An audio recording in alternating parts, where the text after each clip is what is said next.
My name is Madison, and I'm 29 years old. 3 years ago, when I gave my sister Aubrey $65,000 for her wedding, I never imagined I would face such betrayal. When the wedding planner called me last week, I wasn't just heartbroken.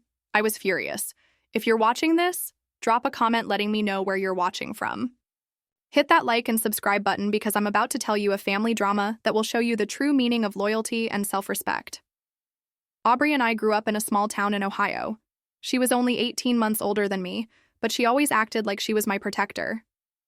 I remember how she would share her lunch money with me when I forgot mine, and how she stood up to the neighborhood bullies who tried to pick on me because I was the quiet, bookish type.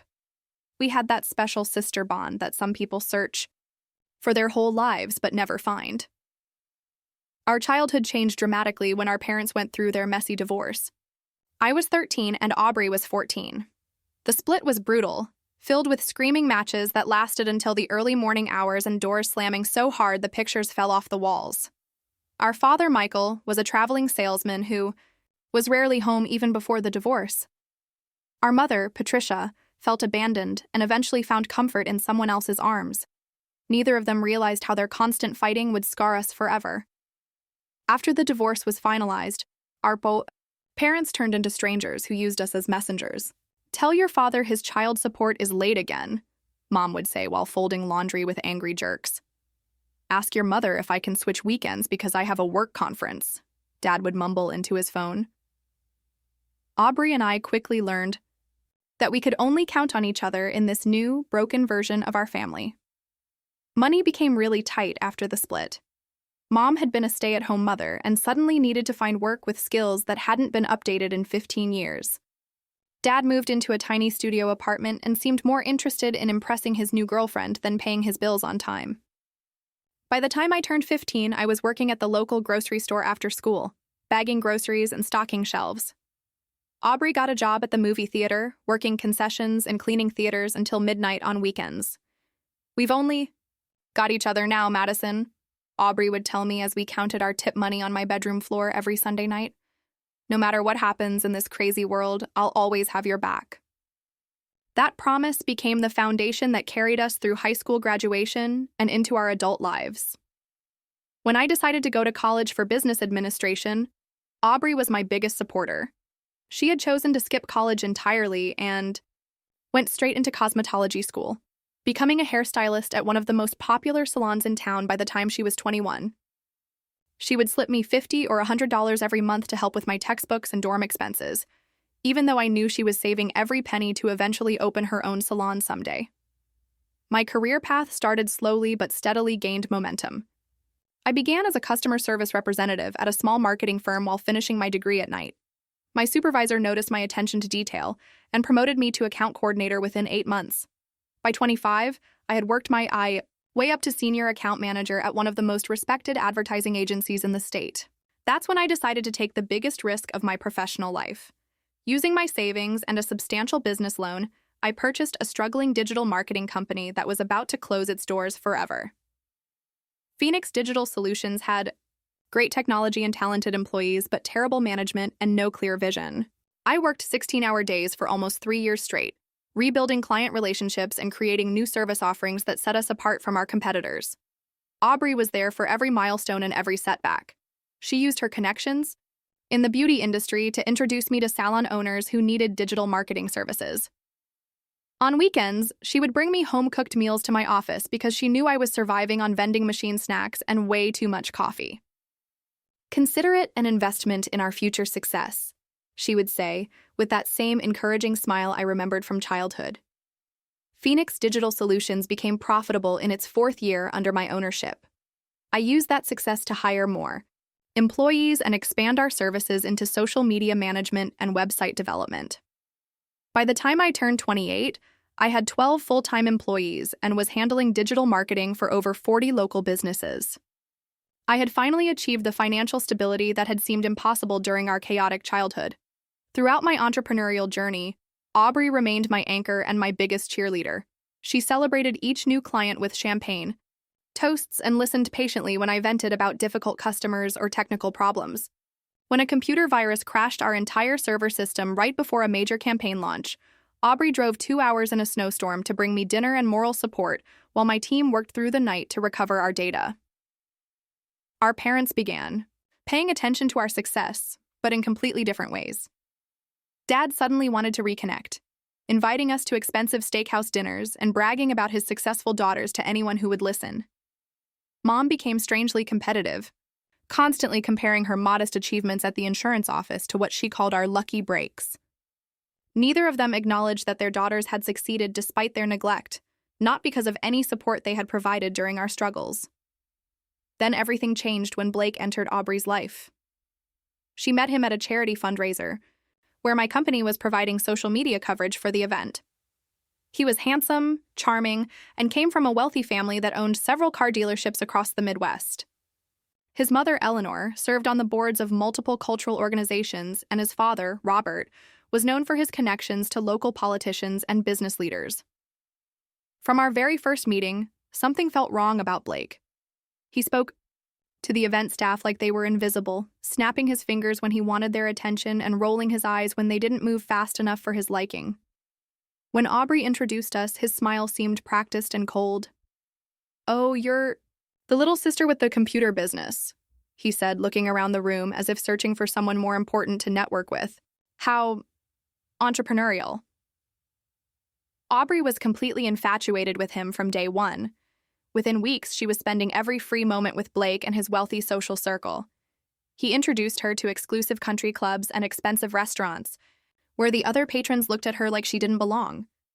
Gradually, I started noticing changes in my sister that broke my heart. She began using phrases like people of quality and the right social connections. She traded her reliable Honda Civic for a luxury BMW that required payments she could barely afford. Our weekly sister dinners became monthly obligations, then rare occurrences that usually included Blake making passive-aggressive comments about my little business and how I needed to think bigger if I wanted to run with the right crowd. Blake and his mother, Eleanor, made no effort to hide their disdain for me and my background. At a dinner celebrating Aubrey's 26th birthday, Eleanor asked pointed questions about my little computer company and seemed genuinely disappointed when I explained that we handled digital marketing for over 40 businesses. "Well, I suppose anyone can start a business these days," she said with a condescending smile that didn't reach her eyes. "Though there's certainly a difference between running a small local operation and building something truly significant."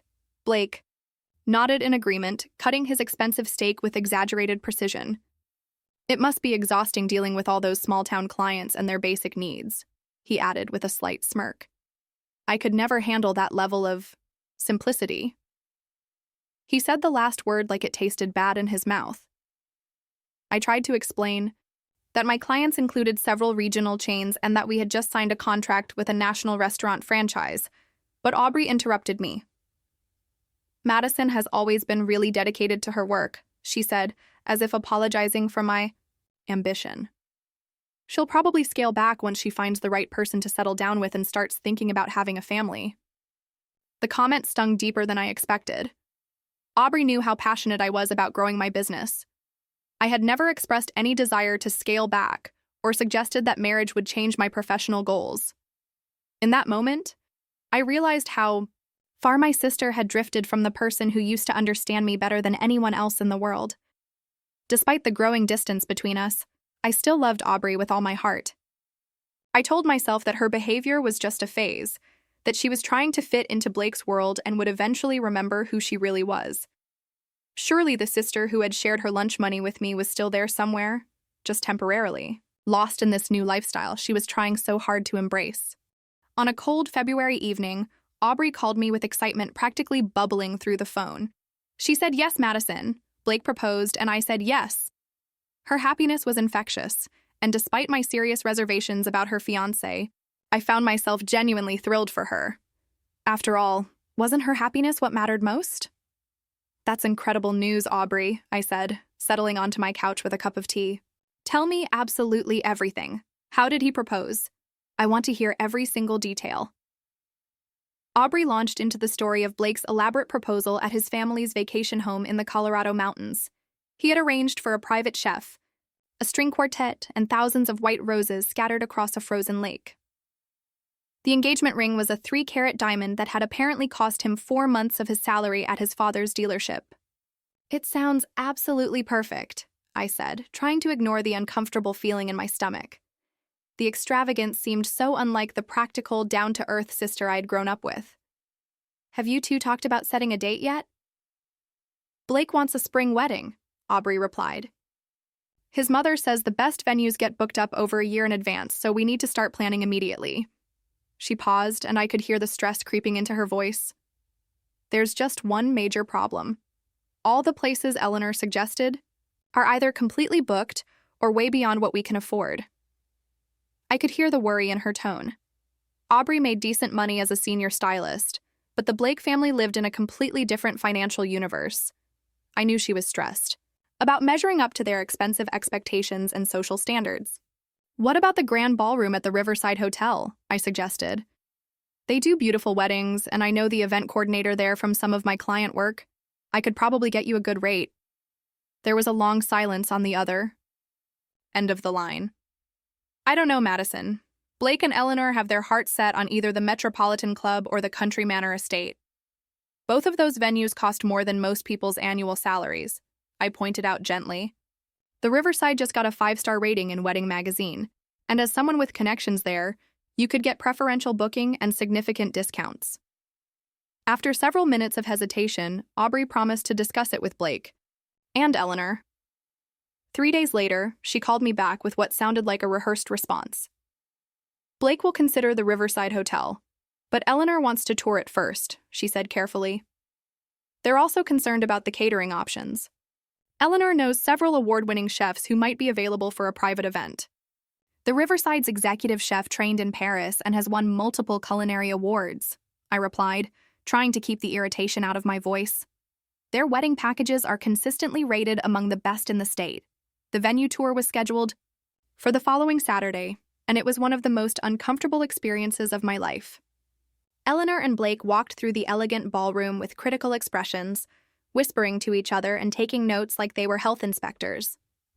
The hotel's wedding coordinator, Jennifer, presented their most luxurious package while I tried to highlight the venue's award-winning features and beautiful garden ceremony space. The space is adequate, Eleanor conceded reluctantly, but the color scheme is completely wrong for Aubrey's vision. Would you be willing to completely redecorate the ballroom and replace all the existing decor? I blinked in surprise. Complete redecorating would cost tens of thousands of dollars. They could certainly add decorative elements and custom lighting to match your color preferences, I offered diplomatically. Full redecorating seems unnecessary given the ballroom's existing elegance. Blake pursed his lips and shook his head. Mother, perhaps we should continue looking at the Metropolitan Club. Aubrey shot me a pleading look that I recognized from our childhood, the same expression she used to give me when she needed me to compromise to keep the peace. With a deep breath, I smiled at my future brother-in-law. Why don't you show me Aubrey's Pinterest board? I suggested. I'm sure we can find creative solutions to transform the space into exactly what you're envisioning. That small concession opened the floodgates completely. Over the next 2 hours, Eleanor and Blake detailed their dream wedding, which seemed to have been copied directly from a royal ceremony magazine. They wanted imported flowers flown in from Europe, custom crystal chandeliers, a champagne fountain, and a 12-tier cake designed by a celebrity pastry chef. When Jennifer discreetly provided a preliminary cost estimate, Aubrey went completely pale. Even with potential discounts, the wedding would cost well over $100,000. That's when I made the decision that would change absolutely everything between us. As my wedding gift to you both, I said, the words tumbling out before I could stop myself. I'd like to cover the venue and catering deposit. $65,000 toward your special day.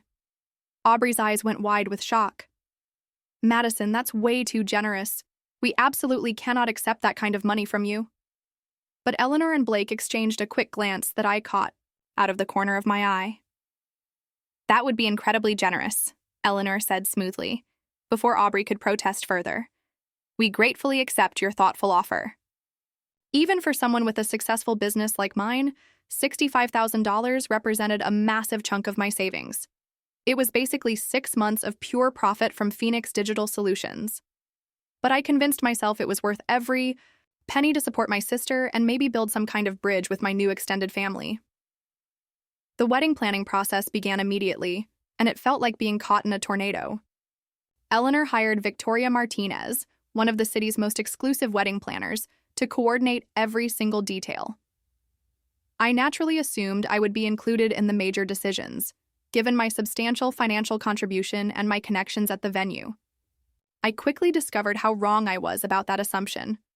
Eleanor scheduled multiple cake tastings with the hotel's pastry team without even mentioning them to me. Victoria sent detailed emails about floral arrangements and lighting changes to everyone except me. When I asked Aubrey about being left out of the planning loop, she seemed genuinely uncomfortable and avoided making direct eye contact.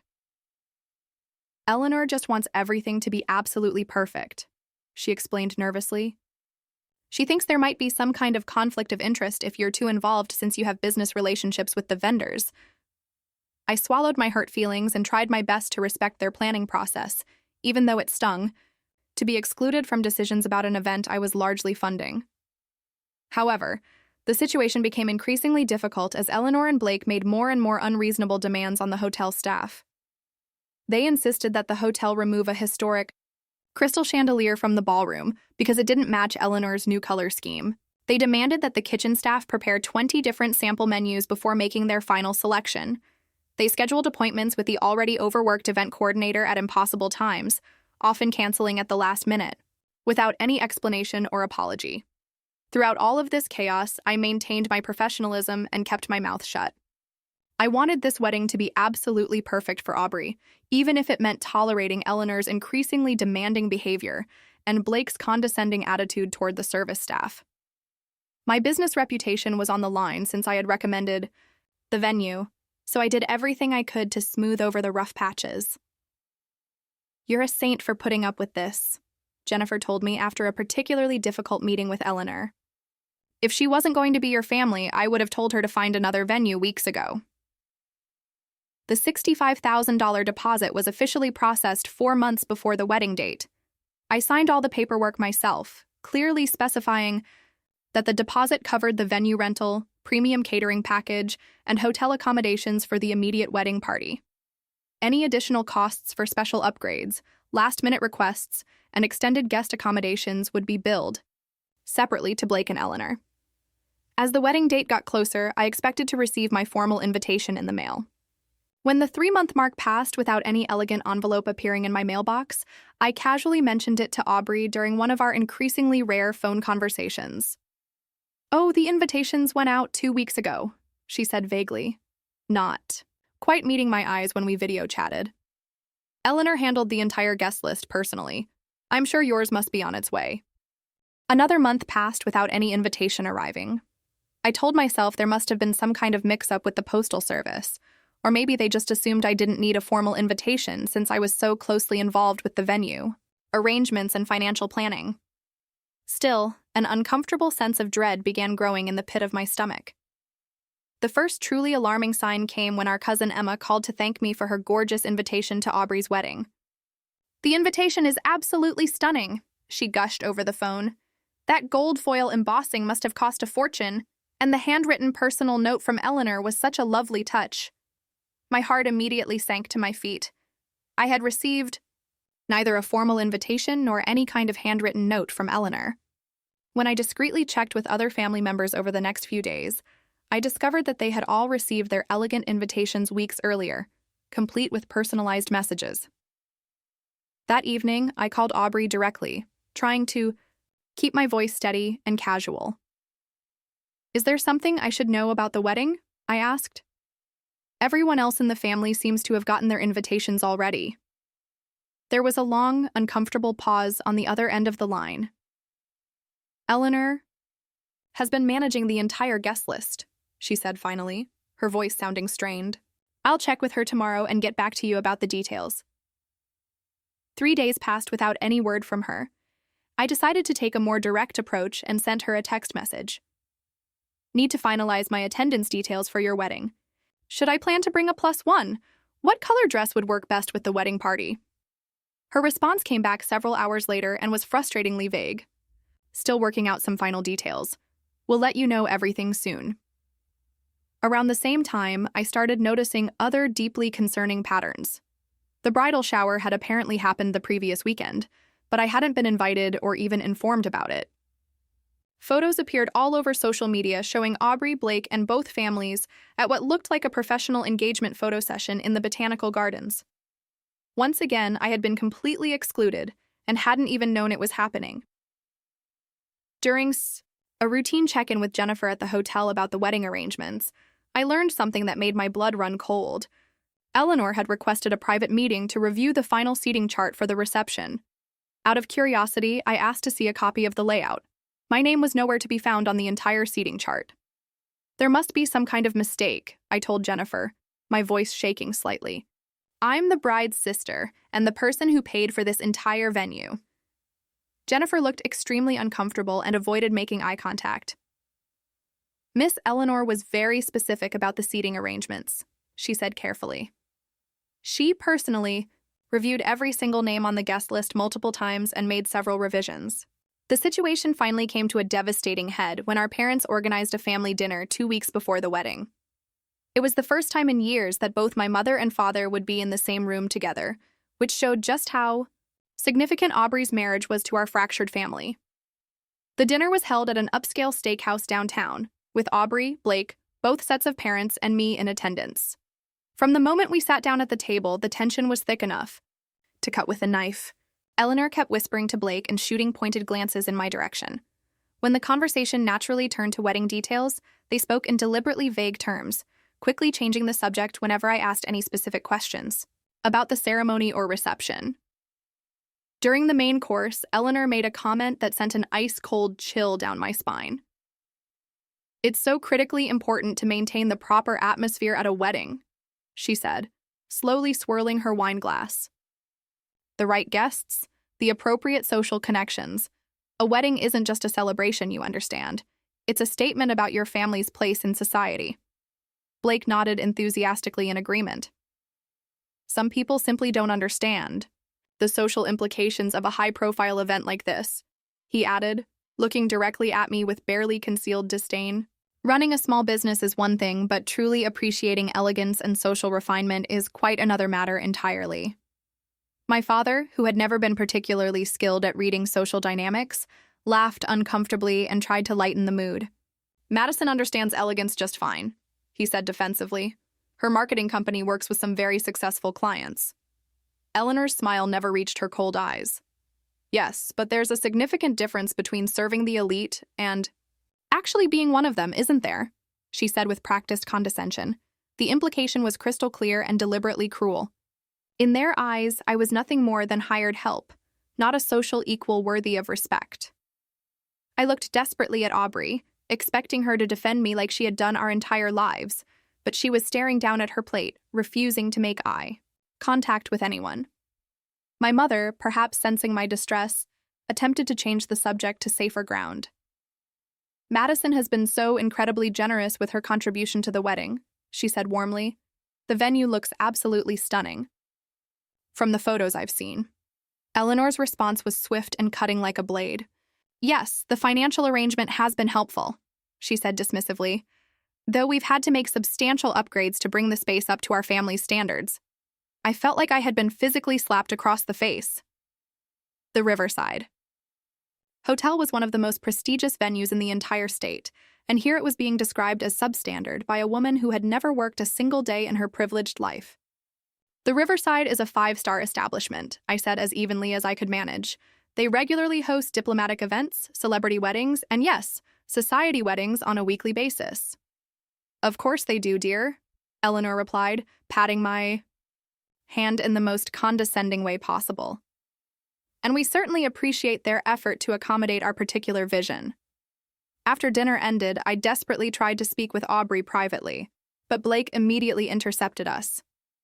Aubrey, darling, we need to discuss the rehearsal dinner timeline with Father, he said, physically pulling her away from me.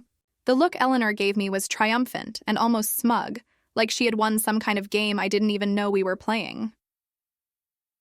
Later that week, I received a deeply disturbing message from my friend Sarah, who worked as a server at the Country Club where Eleanor was a longtime member.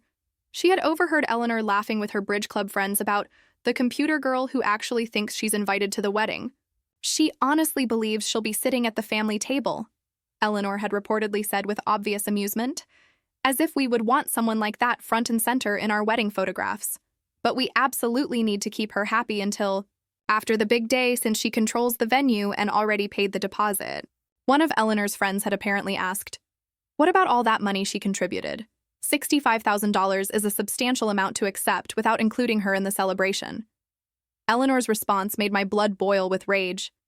"That money is already spent and non-refundable," she had said coldly. "What's she going to do, ask for it back? Besides, Aubrey says she's quite wealthy from her little business. She'll get over the disappointment eventually."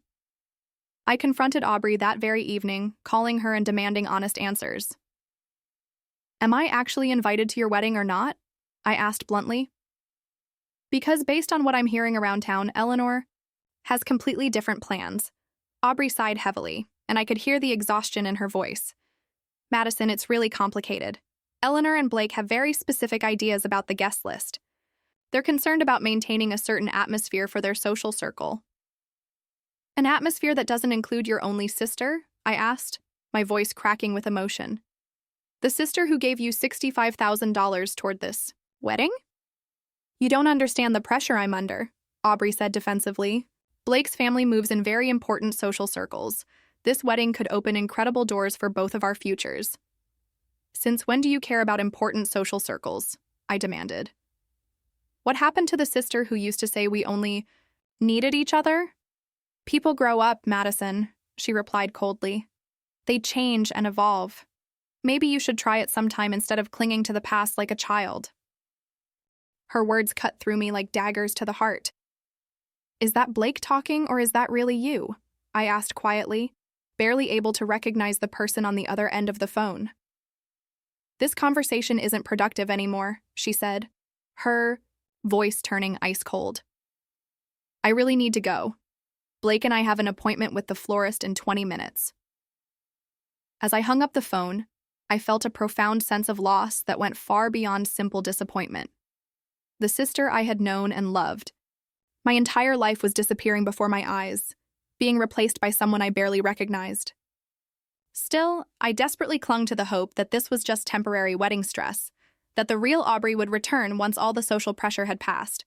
I decided to make one final attempt to salvage our relationship before it was too late.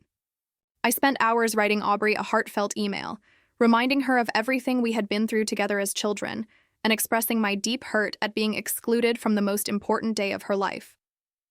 I assured her that I would continue to ensure the wedding venue and catering were absolutely perfect, regardless of my personal feelings, because that's what real family does for each other. His response came back 3 days later and was devastatingly brief and formal. "Thank you for your understanding and continued support.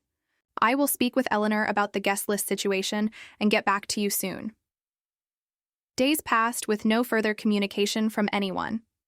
The wedding was now just 1 week away, and I had begun to accept the heartbreaking reality that I might not be attending my own sister's ceremony, despite providing the venue and a substantial financial contribution that had made the entire celebration possible. Then came the phone call that would change absolutely everything between us forever. It was a Tuesday afternoon when my office phone rang, displaying an unfamiliar number with a local area code. I was in the middle of a crucial budget meeting with my executive team, but something told me to answer in case it was related to Aubrey's wedding. "Hello, is this Madison Parker?" a professional female voice inquired. "Yes, speaking," I replied, stepping out of the conference room for privacy. "This is Victoria Martinez, the wedding planner for the Blake Parker ceremony scheduled at the Riverside Hotel this Saturday." Her tone was crisp and strictly businesslike. "I'm calling regarding your deposit payment of $65,000. My heart immediately skipped a beat. "Yes, is there some kind of issue with the payment?" I had processed it myself months ago, but perhaps there was some administrative problem I needed to resolve. "Not exactly." Victoria hesitated, clearly uncomfortable.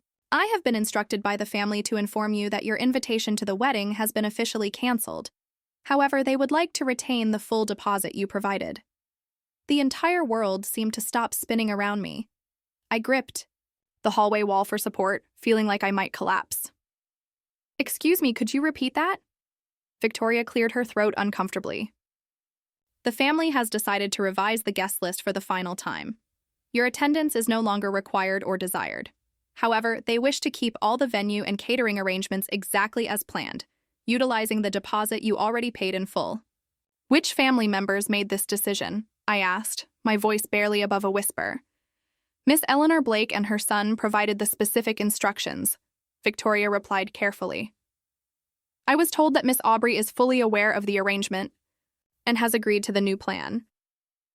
Aubrey had agreed to completely exclude me from her wedding while keeping my $65,000. My own sister. The same sister who used to share her Halloween candy with me because she knew I was too shy to knock on strangers' doors. The sister who held my hand during our grandmother's funeral and promised we would always be there for each other no matter what happened. May I ask the reason for this decision? I managed, fighting to keep my voice steady and professional. Victoria paused again, obviously reading from some kind of script. I was informed that your presence might create tension and distract from the event's intended atmosphere. Miss Blake felt that the family dynamics might create unnecessary drama on her special day. Family dynamics, I repeated incredulously. I'm her sister, her only sibling. Miss Blake also mentioned concerns about your professional connection to the venue potentially confusing guests about your actual role, Victoria continued, sounding like she was reciting memorized talking points. She specifically mentioned worries about you being perceived as staff rather than family, given your business relationships with the establishment. The cruelty of that statement knocked the wind completely out of my lungs.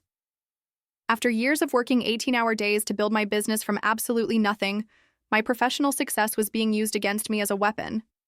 I was apparently too associated with service industry work to be worthy of attending my own sister's wedding. Did Aubrey actually say these things herself? I asked, desperately needing to know if these were her words or Eleanor's manipulation. I haven't spoken directly with Miss Aubrey about this matter, Victoria admitted reluctantly. The instructions came exclusively from Miss Blake, but she assured me multiple times that Miss Aubrey was in complete agreement with the decision. I closed my eyes, trying to process the magnitude of this betrayal. And the $65,000 I contributed? They expect to keep that money while excluding me from the event? Yes, Victoria confirmed, sounding increasingly uncomfortable with her role as messenger. The deposit is considered completely non-refundable at this point, as clearly stated.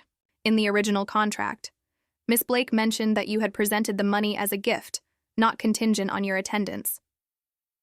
A wave of pure anger washed over me, clearing away the shock and devastating hurt. This wasn't just inconsiderate or thoughtless. This was calculated, deliberate, and unforgivably cruel. They had systematically used me for my venue connections, my catering recommendations, and my money, all while secretly planning to exclude me from the actual celebration. Miss Parker, are you still there? Victoria asked after a long silence. Yes, I said, my voice suddenly calm and crystal clear. I want to confirm that I understand correctly. Eleanor Blake and her son have decided I'm not welcome at my sister's wedding, despite my substantial financial contribution and the fact that the event is being held at a venue I recommended, and my sister has apparently agreed to this arrangement. That is my understanding, yes, Victoria replied cautiously. I took a deep breath, feeling a plan already forming in my mind. Victoria, I appreciate you calling me directly about this situation, I said calmly. I'm guessing you weren't aware that I have significant business relationships with the Riverside Hotel and several of their preferred vendors. There was a sharp intake of breath on the other end of the line. No, I wasn't aware of that connection.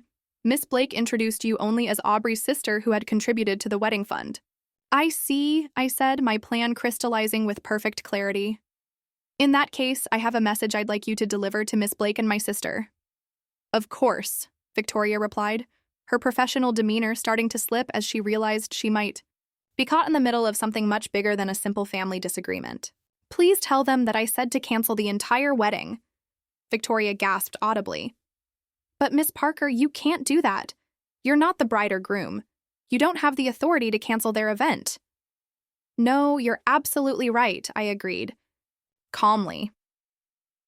But I do have substantial influence with the venue management, the catering company, and several of the vendors they've contracted with. As someone who has brought significant business to the Riverside Hotel over the years, my recommendations carry considerable weight. The silence on the other end of the line was absolutely deafening. But all the deposits, the vendors, everything is already arranged, Victoria stammered desperately. The wedding is in 5 days. Yes, it's very unfortunate timing, I said coolly. Please inform Miss Blake and my sister that unless I receive a formal written apology and a proper invitation to the wedding by 5 o'clock this evening, I will be making some phone calls. To my business contacts. I'm sure they'll be very interested to hear how their services are being used to facilitate fraud. This is highly irregular, Victoria protested. I've never encountered such a situation in my entire career. Neither have I admitted. But then again, I've never been excluded from my sister's wedding while being expected to pay for it either. Please deliver my message promptly. I ended the call and leaned against the hallway wall, my heart pounding with adrenaline. Part of me couldn't believe what I had just done. Another part of me knew this confrontation was long overdue. For months, I had allowed Eleanor and Blake to treat me with complete disrespect while I smiled and accommodated their endless demands. For months, I had watched my sister transform into someone I barely recognized. The time for being passive and accommodating was officially over. If Aubrey wanted to choose Eleanor's elitist values over our lifelong bond, that was her right. But she wasn't going to do it with my money while treating me like garbage. Within minutes of hanging up, my phone began ringing constantly. It was, Aubrey. I let it go straight to voicemail. Then Blake called, followed by Eleanor. I ignored them all, returning to my budget meeting with a serene smile that completely confused my executive team. Is everything okay? My assistant Jennifer asked, noticing my suddenly changed demeanor. Actually, yes, I replied with genuine calm. I think everything is finally becoming very clear. By 4:30 that afternoon, my office phone, cell phone, and email were completely flooded with increasingly frantic messages. Victoria had apparently delivered my ultimatum, unleashing an absolute storm of panic. The wedding was only 5 days away.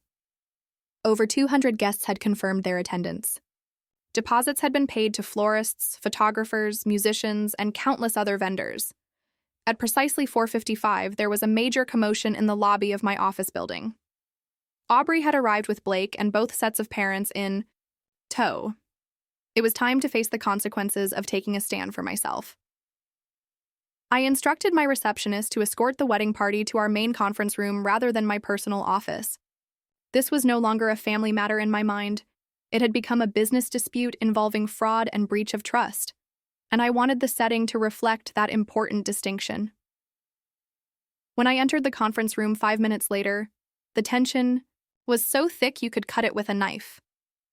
Eleanor was red-faced and clearly furious, clutching her designer purse like a weapon. Blake looked apoplectic, his face flushed with anger and embarrassment. My parents appeared completely confused and distressed by the sudden family crisis. And Aubrey, my beloved sister, looked like a complete stranger, wearing a mask of anger mixed with shame. "What the hell do you think you're doing?" Blake demanded as soon as I closed the door behind me. I remained standing with my hands clasped, professionally in front of me. I'm protecting my business reputation and standing up for myself after months of disrespectful treatment. Blake's father, Robert, stepped forward aggressively. He was a large man who was clearly accustomed to intimidating people with his physical presence and loud voice. "This is completely outrageous. We have binding contracts with multiple vendors. You cannot simply threaten to cancel a wedding with 5 days' notice." I met his intimidating gaze steadily, not backing down an inch. "Actually, I can make recommendations to my business associates about clients who engage in questionable practices. Attempting to exclude a major financial contributor while retaining her money raises serious ethical concerns." Ethical concerns? Eleanor scoffed with obvious disdain. "What absolute nonsense is this?" "Fraud," I stated clearly. "Taking someone's money under false pretenses while planning to exclude them violates basic business ethics and potentially several laws." "We didn't exclude you," Aubrey protested, tears starting to stream down her face. "We just made some adjustments to the guest list." "By removing only me," I pointed out calmly, "after accepting my $65,000 contribution." Mother stepped forward, looking genuinely confused and upset. Madison, what's going on here? Why wouldn't you be invited to your own sister's wedding? I looked directly at Aubrey, giving her the opportunity to explain the situation herself. She avoided my gaze completely, staring down at the conference table. Perhaps Aubrey or Blake would like to explain their reasoning, I suggested after the uncomfortable silence stretched on for nearly a minute. This is just a misunderstanding, Aubrey finally said, her voice completely lacking conviction. Victoria must have confused the instructions somehow. Victoria Martinez, who had been quietly observing from the corner of the room, straightened her spine defensively. I followed Miss Blake's instructions exactly as they were given to me, she said firmly. I was explicitly told to inform Miss Parker that her invitation had been rescinded, but that the deposit would be retained for the event. Eleanor waved her hand dismissively, as if swatting away an annoying fly. This is absolutely ridiculous. So there was a miscommunication about the guest list. These things happen with large, complex events. That's no reason to threaten an entire wedding. This wasn't a miscommunication, I said firmly, my voice steady and clear. This was a deliberate, calculated decision to exclude me while keeping my money. You've been planning this for weeks, maybe months. You offered that money as a gift, Eleanor snapped, dropping all pretense of civility. Gifts don't come with strings attached or conditions. Actually, they often do, I countered smoothly, especially when the gift involves a business transaction with signed contracts and clear expectations about family inclusion. Robert Blake pulled out his expensive smartphone aggressively. This is completely absurd. I'm calling our family attorney right now. We'll sue you for breach of contract and intentional interference with business relationships. You're absolutely welcome to do that, I replied calmly. But I think you'll find that I haven't breached any contracts. I'm simply exercising my right to make business recommendations based on ethical concerns about how my financial contribution has been handled. That's a very serious accusation you're making, Robert growled menacingly. Yes, it is, I agreed without flinching. Almost. As serious as taking $65,000 from someone and then banning them from the event they funded. My father, who had been uncharacteristically quiet throughout this confrontation, finally spoke up. Aubrey, is this actually true? Did you really agree to exclude your sister from your wedding? Aubrey looked completely trapped, her eyes darting, desperately between Blake and me. It's really complicated, Dad, she muttered weakly. It's actually quite simple, I said, maintaining my calm demeanor despite the emotional chaos. Either I'm welcome at my sister's wedding as a respected family member, or there won't be a wedding at the Riverside Hotel. Eleanor burst into fresh tears, her carefully applied makeup starting to run. You can't do this to us. Everything is perfectly arranged. Our guests are flying in from Europe tomorrow. The custom dress, the imported flowers, the orchestra that required a 6-month advance deposit. I understand it's incredibly inconvenient, I acknowledged. But so is discovering that your only sibling considers you unworthy to attend her wedding, despite your generous financial contribution. Blake turned to my parents desperately. This is insane. Call her bluff. We can find another venue. I smiled. Thinly. With 5 days' notice during peak wedding season? That seems highly unlikely, but you're certainly welcome to try. Of course, you'd forfeit all deposits here, and most other prestigious venues require full payment upfront for such last-minute bookings. The color completely drained from Eleanor's face as the impossibility of the situation became crystal clear. Robert, do something, she demanded. Robert looked thoughtful for the first time since entering the room. Perhaps we can reach some kind of reasonable arrangement here. What exactly do you want, Miss Parker? Respect, I said simply and directly. A sincere apology, an acknowledgement that what you planned was wrong, and a guarantee that I'll be treated as the family member that I am throughout this entire wedding celebration. This is extortion, Eleanor hissed venomously. No, I corrected her firmly. This is called setting boundaries. I've spent months accommodating every unreasonable demand, absorbing every insult, and financing a significant portion of this wedding. In return, I've been treated with contempt and ultimately excluded entirely. That ends right now, today, my mother surprised everyone, including myself, by moving to stand beside me. "I completely agree with Madison," she said firmly. "What you people were planning is absolutely shameful. Aubrey, I raised you better than this." Aubrey finally looked up, her expression a heartbreaking mix of shame and defiance. "You don't understand the incredible pressure I've been under," she said defensively. "I understand perfectly," I replied sadly.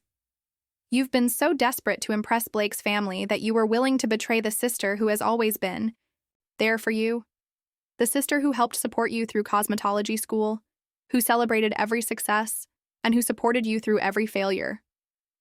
Something in my words seemed to penetrate the fog she had been living in for months. For the first time since Blake entered her life, I saw a glimmer of the real Aubrey in her eyes. "I never wanted to hurt you, Madison," she said quietly, tears flowing freely now. "Yet you were willing to ban me from your wedding while keeping my money," I pointed out, my voice breaking slightly despite my resolve to remain composed. "How did you think that would make me feel?" I thought. She hesitated, struggling to find words. "I thought you would understand that sometimes sacrifices have to be made for the bigger picture." "And I was the sacrifice?" I asked, my voice barely above a whisper. Aubrey had no answer for that devastating question. The room fell into complete silence as everyone waited for someone to break the tension. Robert cleared his throat loudly. "Let's be practical about this situation. Miss Parker, if we agree to include you in the wedding as requested, will you allow the event to proceed as originally planned?" "That depends," I said, turning to face Aubrey directly.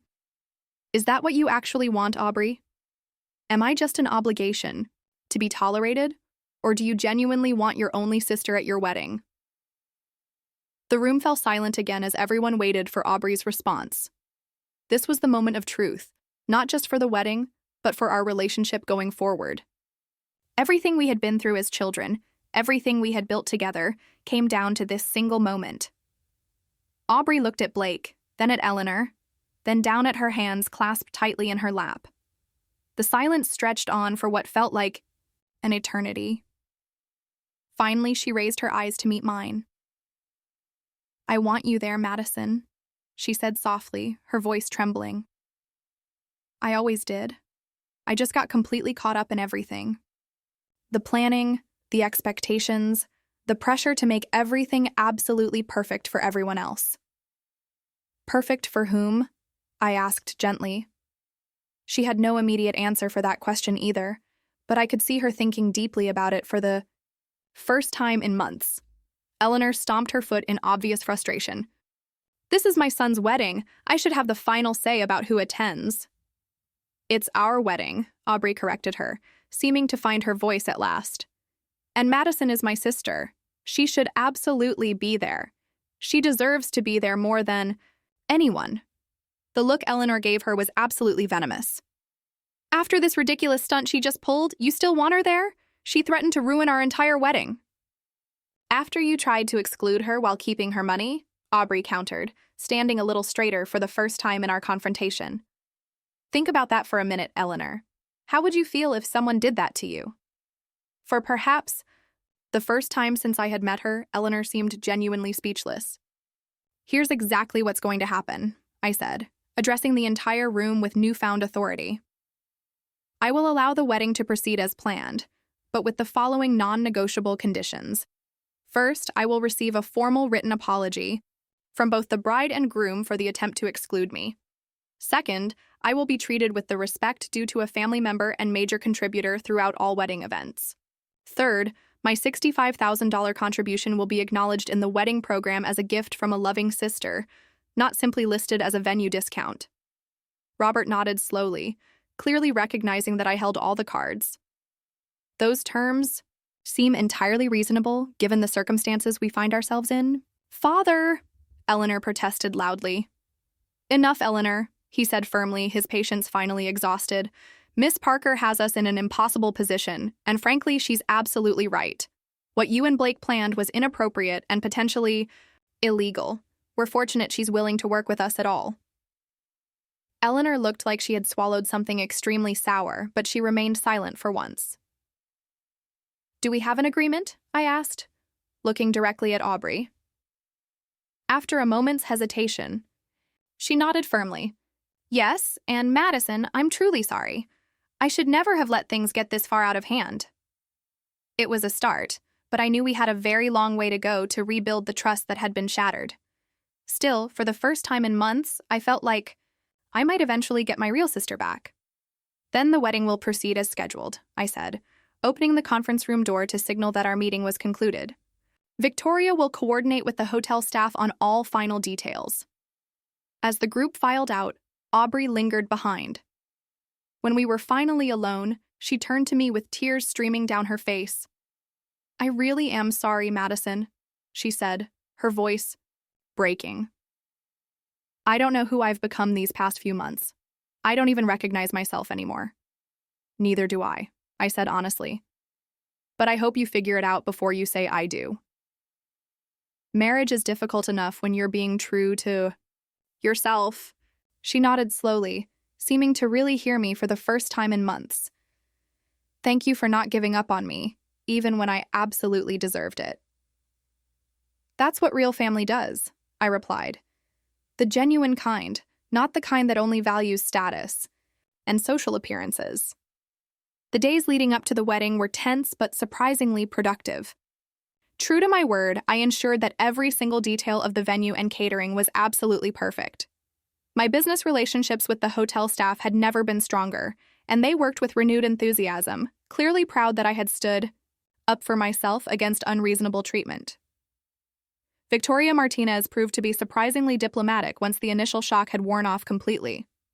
She had clearly gained new respect for me after witnessing my handling of the situation and learning about my business connections throughout the industry. I must sincerely apologize for my part in this mess, she told me as we reviewed the final seating arrangements. If I had known about your business relationships from the beginning, I would never have agreed to make that phone call. You were doing your job based on the information you had, I assured her. Though in the future, you might want to question clients who ask you to exclude immediate family members while keeping their financial contributions. Victoria winced visibly. Lesson definitely learned, believe me.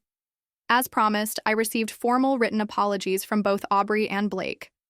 Aubrey's letter seemed heartfelt and genuinely remorseful, acknowledging how badly she had treated me, and expressing gratitude for my patience and forgiveness. Blake's contribution was stiff and clearly coached by his father's legal team, but it met the technical requirements of our agreement. The rehearsal dinner, held 2 nights before the wedding, was my first real test of the new family dynamics. As I entered the private dining room, conversations hushed and all eyes turned toward me. I held my head high, wearing a designer dress that struck the perfect balance between elegant and confident. Aubrey immediately came to greet me, kissing my cheek warmly and leading me to a seat of honor near the head table. Eleanor remained seated throughout my entrance, offering only a tight smile that never reached her cold eyes. Robert surprised me by approaching with an unexpected olive branch. Miss Parker, he said, extending his hand respectfully. I want to personally apologize for the unpleasantness earlier this week. In business, I've always valued directness and integrity. You displayed both qualities admirably. I accepted his handshake graciously. Thank you, Robert. I appreciate your understanding more than you know. Please, call me Robert, he insisted. We're about to be family after all. Throughout the evening, I noticed Aubrey watching Blake with an increasingly thoughtful expression. He was in full charm mode, accepting compliments and directing conversations with practiced ease. But whenever the attention shifted elsewhere, his smile would slip and he would whisper sharp instructions to the waitstaff or shoot irritated glances at guests who weren't following his conversational lead. The day of the wedding arrived with absolutely perfect spring weather. The Riverside Hotel had been transformed into a breathtaking floral paradise with white peonies and garden roses adorning every surface. The ballroom sparkled with candlelight and crystal chandeliers, looking exactly as Eleanor had envisioned months earlier. As a family member rather than just a financial contributor, I was seated in the front row for the ceremony. Eleanor made her displeasure obvious with pointed glares throughout the pre-ceremony photos, but Robert nodded respectfully whenever our eyes met across the beautifully decorated space. The processional music began, and the wedding party started, their elegant walk down the rose-petal-covered aisle. Blake stood at the altar looking handsome in his custom tuxedo, but I noticed he seemed unusually tense and kept glancing toward the back of the room. As the bridal march played and Aubrey appeared at the entrance on our father's arm, a collective gasp rose from the assembled guests. She was absolutely stunning in a custom gown that probably cost more than most people's annual salaries. The intricate beadwork caught the light beautifully, and her grandmother's vintage veil completed the picture-perfect bridal look. But as she walked slowly down the aisle, I noticed something in her expression that concerned me. A hesitation, an uncertainty that hadn't been there during the rehearsal. The ceremony proceeded according to the carefully planned script until the minister reached the most pivotal moment. If anyone can show just cause why this couple cannot lawfully be joined together in matrimony, let them speak now or forever hold their peace. In the brief silence that followed, Aubrey looked directly at me. Our eyes locked across the crowded room, and I saw something shift dramatically in her expression. A clarity, a decision, a sudden return to the sister I had always known. "I have something to say," she announced, her voice steady and clear enough for everyone to hear. The crowd murmured in complete shock. Blake froze beside her, his bouquet-holding hand trembling visibly.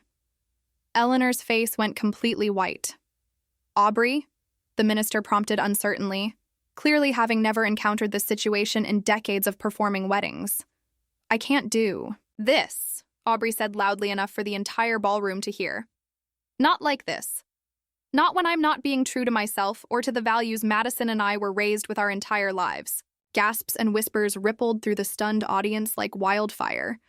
Eleanor looked like she might faint on the spot. "What are you doing?" Blake hissed through clenched teeth, his face flushing red with embarrassment and rage. Aubrey turned to face him directly, her voice gaining strength with each word. "I'm sorry, Blake. You're handsome and successful, and you'll make someone very happy someday. But that someone isn't me. I've been trying to become someone I'm not to fit into your family's world. And in the process, I nearly lost the person who has always been there for me." She looked at me again, and I saw my real sister, my true sister, shining in her eyes once more. "This wedding is canceled," she announced to the completely stunned crowd. "I apologize sincerely for the inconvenience, and thank you all for traveling. Here to support what I thought I wanted." What followed was absolute chaos. Eleanor collapsed dramatically into her husband's arms, wailing loudly about ruined reputations and social embarrassment. Blake shouted about lawsuits and financial damages. Robert surprisingly remained calm, directing his attention to managing his wife's hysterical reaction rather than threatening my sister. Aubrey walked straight to me, took my hand firmly, and led me out of the ballroom away from the erupting pandemonium. Behind us. In the quiet sanctuary of the hotel manager's office, she finally broke down completely. "I can't believe I just did that," she said, half laughing and half crying at the same time. "Did you see Eleanor's face? I thought she was going to have a heart attack right there at the altar." "I did see," I confirmed, handing her a box of tissues. That was quite an exit, probably the most dramatic wedding cancellation in this hotel's history. "I'm going to pay for this financially and socially," she acknowledged, dabbing at her makeup. But the moment the minister asked that question, I knew I absolutely couldn't go through with it. All I could think about was how Blake and his mother treated you, how they were willing to exclude you while taking your money. And I realized that if I married him, I would be endorsing that horrible behavior. I would be becoming one of them permanently. "What will you do now?" I asked gently. She shrugged, looking suddenly lighter despite her tear-stained makeup. "Go back to my apartment, return to the salon, start rebuilding my real life. It will be embarrassing for a while, but at least I'll be living authentically again." I squeezed her hand tightly. "I'm incredibly proud of you, Aubrey. That took real courage." "I learned it from my little sister," she said with the first genuine smile I had seen from her in months. The business owner who built something amazing while staying true to herself and never compromising her values. In the following days, Aubrey faced significant fallout from her dramatic decision. The Blake family demanded repayment for their portion of the wedding expenses, which she agreed to handle through a payment plan over time. Some of Eleanor's society friends spread unkind rumors about her around town, but her true friends and clients at the salon stood firmly by her side. For me, I had my sister back, and that was worth more than any business deal or social connection could ever be. The Riverside Hotel suffered no lasting damage to its reputation from the canceled wedding. In fact, Victoria Martinez later told me that my handling of the entire situation had actually enhanced my standing in professional circles throughout the industry. Everyone in the wedding planning business knows the Blake family can be incredibly difficult clients, she confided to me weeks later. The fact that you stood your ground while maintaining complete professionalism has only improved your reputation. 2 weeks after the wedding that never happened, Aubrey and I resumed our tradition of Sunday brunches, something we hadn't done since Blake first entered her life. As we shared pancakes and coffee at our favorite local cafe, she looked more like her authentic self than she had in over a year. I got a call from Eleanor yesterday, she mentioned casually while buttering her toast. She wanted to let me know that Blake is already dating someone new. Apparently, they met at a charity auction just 1 week after our canceled wedding. That was remarkably fast, I observed with raised eyebrows. Aubrey laughed genuinely for the first time in months. I'm not surprised at all. I think I was always more of an accessory than a real partner to him. The successful small business owner with the right look who could be molded into an acceptable society wife. And now? I prompted gently, sipping my coffee. Now I'm dating someone wonderful, she admitted with a shy smile that reminded me of the sister I grew up with. Remember Tyler from the auto repair shop next to the salon? We always got along when I brought my car in for service. He called to check on me after hearing about the wedding cancellation, and we ended up talking for hours. Tyler is perfect for you, I said sincerely. He's kind, genuine, and he values you for who you actually are, not who he thinks you should become. That makes all the difference in the world, Aubrey agreed, her eyes sparkling with happiness. He wants to meet you properly, by the way. I told him all about my amazing sister who saved me from making the biggest mistake of my life. I would absolutely love that, I said, feeling a warmth that had nothing to do with the spring sunshine streaming through the cafe windows. The wounds caused by Blake and his family would take time to fully heal, but Aubrey and I were rebuilding, our bond stronger and wiser than ever before. Sometimes it takes nearly losing someone to realize how truly valuable they are to your life. 6 months after the wedding that never was, I sat in my office at Phoenix Digital Solutions reviewing our most successful quarterly financial reports ever. The company was absolutely thriving, with client bookings at an all-time high and a waiting list for our services that stretched well into the following year. A knock at my door interrupted my concentration. It was my assistant, Jennifer, with an unusual expression on her face. Eleanor Blake is in the lobby, she announced carefully. She's asking to speak with you privately. I set down my pen in complete surprise. Eleanor? Did she say what this meeting is about? No, but she seems different somehow. Less imperial, if you know what I mean. Curiosity got the better of me. Send her up to my office. When Eleanor entered my office, I barely recognized the woman who had once treated me with such disdain. Gone was the perfectly coiffed society matron with designer clothes and flawless makeup. This Eleanor wore simple dark jeans, a casual sweater, and minimal cosmetics. Her hair was pulled back in a practical ponytail. Thank you for agreeing to see me, she said quietly, her voice lacking the entitled edge I remembered so clearly. I know this visit must be completely unexpected.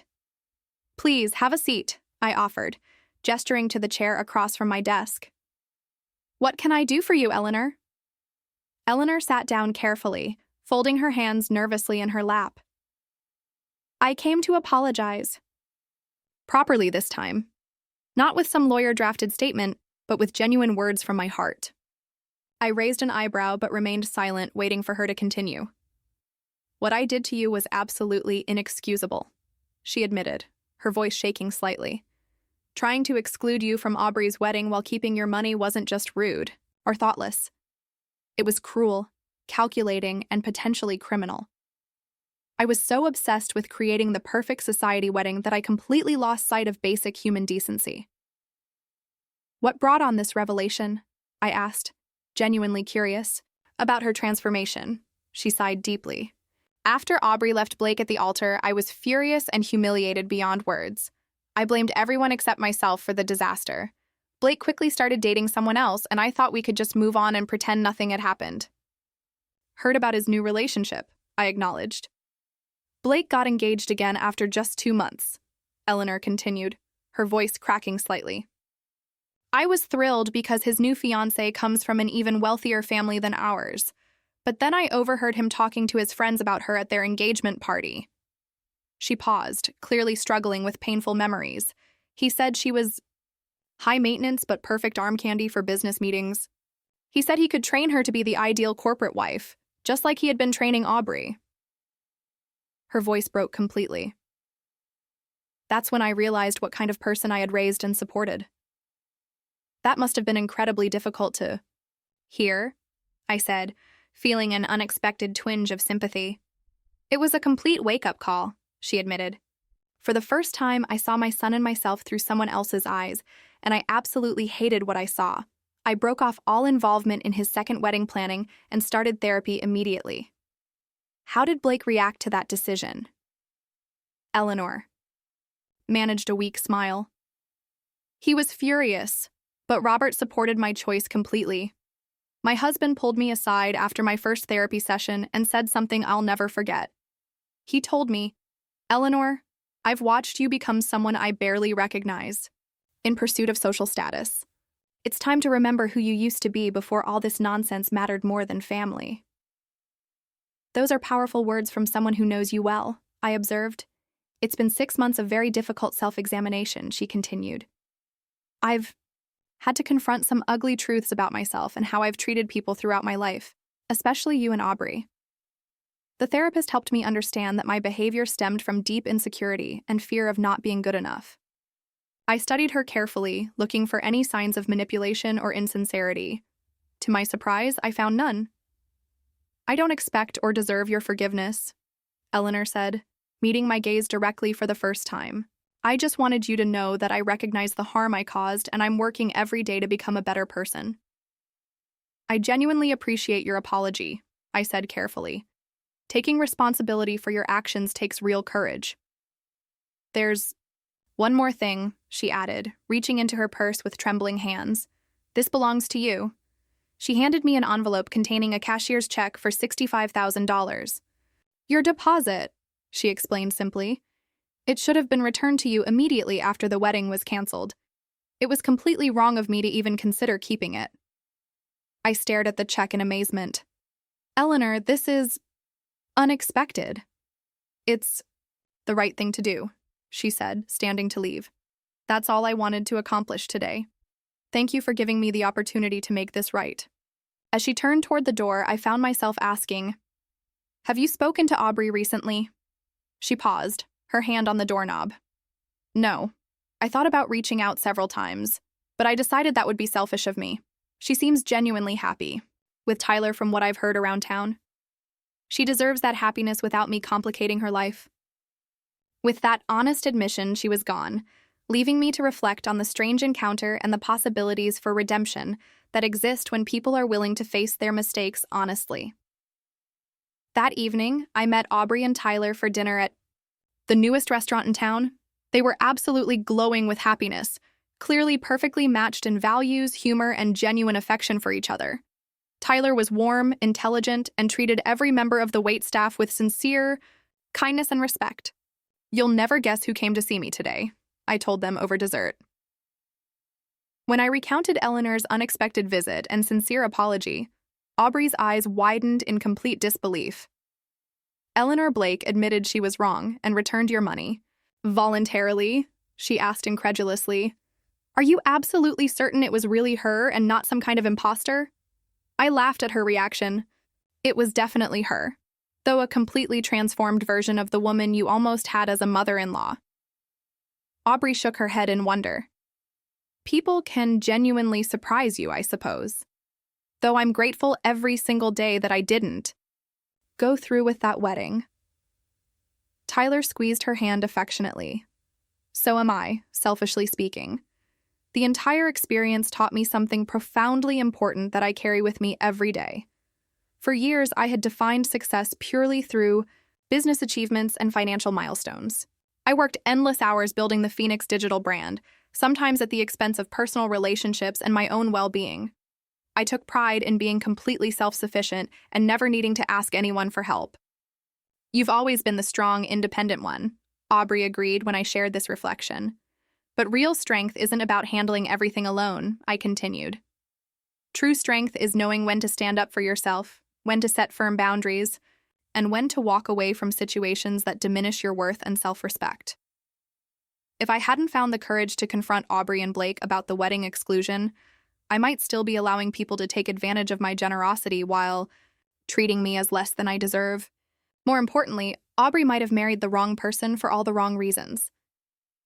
"I'm sorry I put you in that impossible position," Aubrey said quietly. "We both learned valuable lessons from it," I assured her.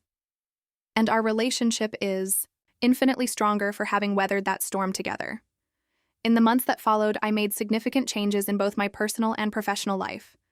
I began volunteering with a mentorship program for young women entrepreneurs, sharing not just business advice but crucial lessons about self-worth, healthy boundaries, and the importance of authentic relationships. My experiences with Blake's family had shown me how many people, especially women, struggle with standing up for themselves in both personal and professional situations. I also reconnected with old friends I had neglected during my workaholic years, finding deep joy in relationships that had nothing to do with business networking or professional advancement. The $65,000 check from Eleanor went into a special fund I created to help couples plan meaningful weddings without financial stress. The True Love Foundation provides venue and planning services for couples who demonstrate genuine commitment to each other and their communities, regardless of their economic circumstances. As for my beloved sister, she and Tyler became engaged exactly 1 year after the wedding disaster. They planned a simple, beautiful ceremony in the garden of a local bed and breakfast, with only close friends and family in attendance. When Aubrey asked me to be her maid of honor, I accepted with tears of pure joy. On the morning of her real wedding, as I helped her with her simple but elegant dress, Aubrey looked at me with gratitude shining in her eyes. "You saved me from making the biggest mistake of my life," she said softly. "Not just by stopping the wedding with Blake, but by reminding me of who I really am and what actually matters in this world." "That's what real family does," I replied, echoing the words I had spoken during our confrontation 1 year earlier. "The genuine kind, not the kind that only values status, money, and social appearances." The lesson I learned through that painful but ultimately transformative experience was profound and life-changing. True self-worth comes not from external achievements or social acceptance, but from honoring your own values and refusing to compromise them for approval or temporary advantage. Sometimes the most loving thing you can do for yourself and others is to say no when someone tries to diminish your worth or take advantage of your generosity. The path to healing began with that difficult stand I took, continued through rebuilding authentic connections, and led to a life richer in meaning and genuine relationships than I could have ever imagined.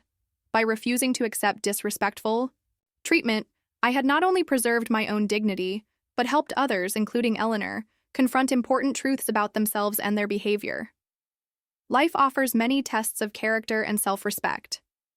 The wedding that never happened became one of mine, revealing inner strengths I didn't know I possessed and values I would never again compromise for anyone. In standing up for myself, I discovered that self-respect is the foundation upon which all meaningful relationships must be built. You cannot control how others choose to treat you, but you always have the power to decide what treatment you will accept. Sometimes saying no is the first step toward saying yes to the life you truly deserve. Have you ever had to stand up for yourself when someone tried to take advantage of your generosity? Share your story in the comments below. And if this resonated with you, please hit the like button, subscribe for more real-life lessons, and share this with someone who might need this reminder of their own incredible worth. Thank you for listening to my story, and always remember, your value is never determined by those who fail to see it.